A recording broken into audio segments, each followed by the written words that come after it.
Heath is a band based in The Hague, the Netherlands. 5 guys, different personalities, different musical backgrounds that come together quite nicely, I would say. Sometimes it can even clash a little bit, but in a good way, because then the most beautiful things happen, I think. The most fun thing to do is play music with like-minded people. There's elements of jazz, there's elements of psychedelia, blues, classic rock. That's a really important part in the success of the unique sound that Heath has.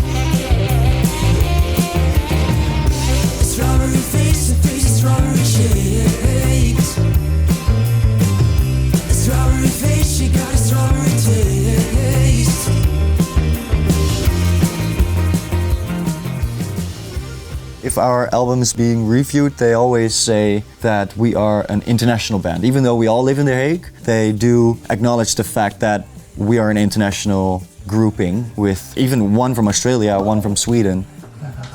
I'm from Sweden. I moved here about 5 years ago, something like that. Well, the origin of Heath, it actually began before I met Dars, because I was writing music and I had these songs. I ran into Dars. We were like, hey, we should start a band. We just rented like a room for a couple of hours, had a beer, jammed a little bit, and that's how we started. We all love each other. Time to time we kind of hate each other a little bit as well. But yeah, I think it's important that we do care about each other and we do love each other. You wouldn't be in a band with 4 other persons if you wouldn't think that they are great musicians. We follow our noses in terms of what we think is cool. If the song needs 10 minutes, it's gonna be 10 minutes. If the song needs 2 minutes, it's gonna be 2 minutes. If the song needs no lyrics, it's gonna be no lyrics. I really hope that the people who listen to the music feel that as well. Even if it's a 10-minute song, if you just love 2 seconds of it, yeah, I think that's what makes it special. We try to not compromise and like go for our guts.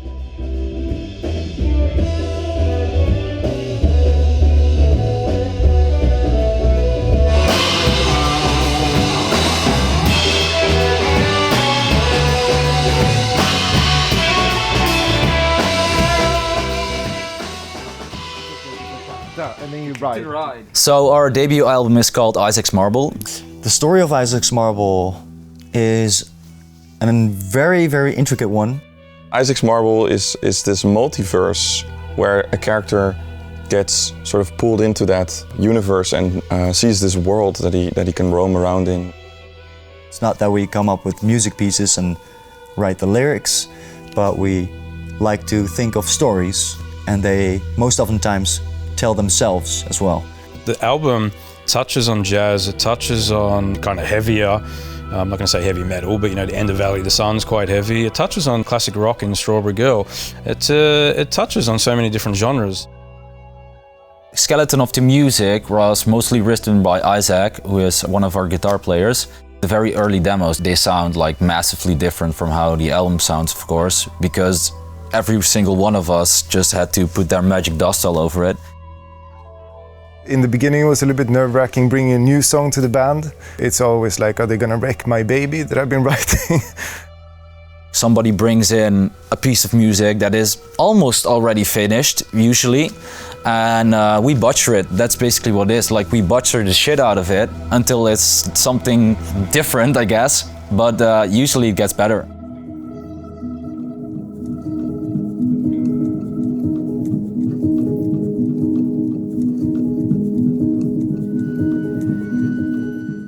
A big influence in the music for me personally was the psychedelic experiences that I had in my early 20s.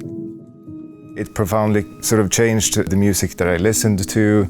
It profoundly changed my personality, and in the end also changed or altered sort of the vision that I had for the music I was writing myself. With Heath, I think one of the reasons why the songs ended up being so long is because I was trying to create a trip, and you can't really get a trip out of a 2.5-minute song.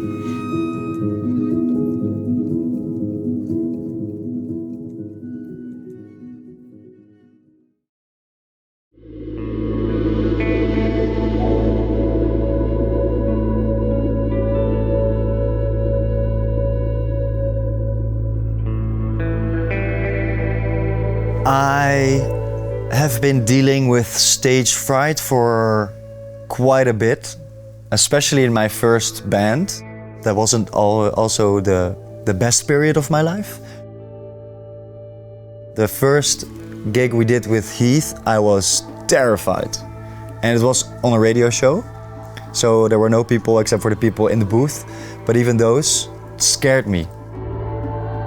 The closer we get up until stage time, the more nervous I get, but as soon as I sit behind the kit and I play my first note, that's where I get into the zone and I kind of lose myself. Sometimes I lose myself too much where I lose the beat, but you know, that's life, I guess.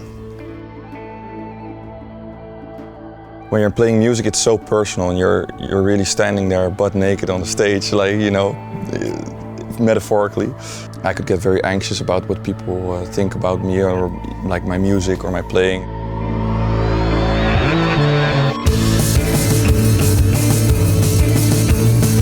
Trying to not let those thoughts influence your playing and really trying to live you and letting your own soul shine through the music is one of my biggest goals in life, but it's also one of the hardest things.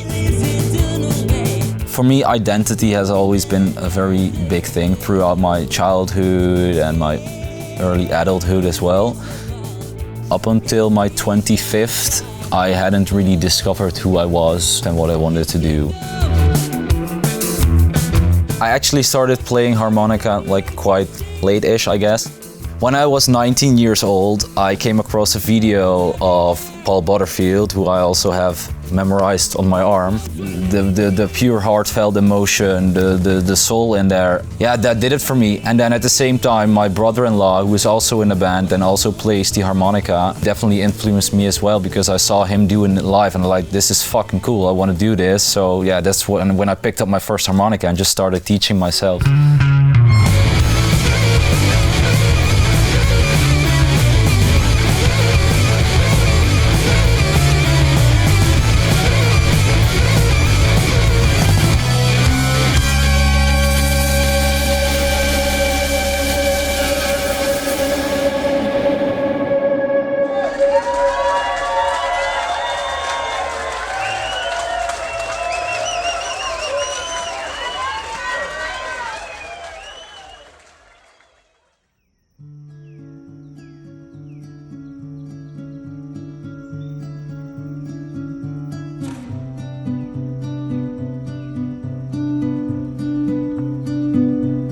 Music is the connection to the cosmos for me, and it touches people to the core.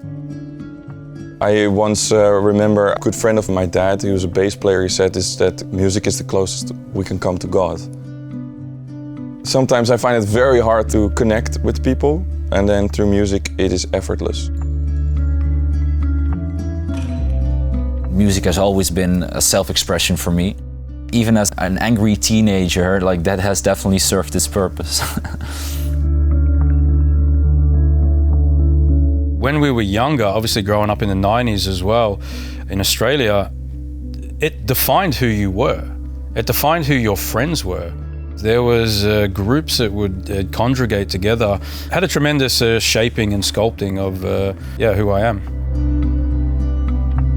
The role that music plays in my life is that it gives me a direction, but it also is like an anchor, something to hold on to as I move through life. It's like a constant.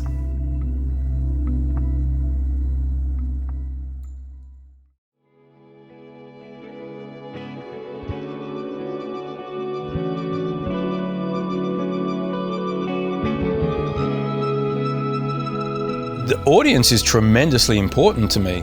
Without the audience's energy, the gig is nothing. When I'm standing on stage and I see the audience having fun, now we see them singing our songs, it's everything.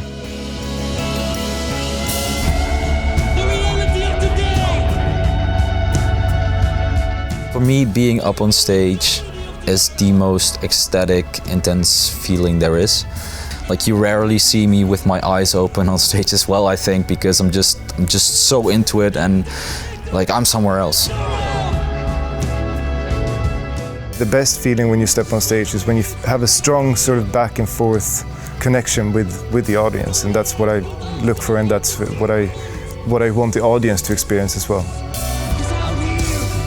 I really want people to feel safe during our concerts in the sense that they can be themselves. And we see that a lot with our audience as well, is that people, they really dress up for the occasion, and I absolutely love that. It's a form of self-expression.